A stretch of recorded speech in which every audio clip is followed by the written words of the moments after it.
ইস একটু সর্ষের তেল হইলে ডক হইতো রে। ইমরান যাতে একটু সর্ষের তেল লয়ে যা। ভাই আমি তো কাজ করতেছি। ওই রুমান তুই যা, তোর সরষের তেল লয়ে যা।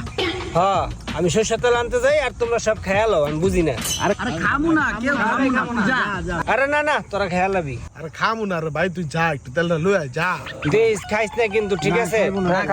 আমি কিন্তু তোকে বিশ্বাস করে যাইতেছি। যা খাইস না কিন্তু। খাম না, আরে কেউ খামু না। এই খাবি না কিন্তু। আরে খাম না ভাই, যা যা যা, তুই যা। খাইস না। কি রে রোমান রে পাঠাইলাম আধা ঘন্টা হয়ে গেল, এখনো তেল লয়ে আইতেছে না। এনে যাইতে যাইতে লাগে 2 মিনিট। রোমান কই গেল, এতক্ষণ লাগে? ভাই আর কতক্ষণ বয়ে থাকবো? তেল লাগতো না, খাওয়া ধরুন। হ্যালো হ্যালো এই যে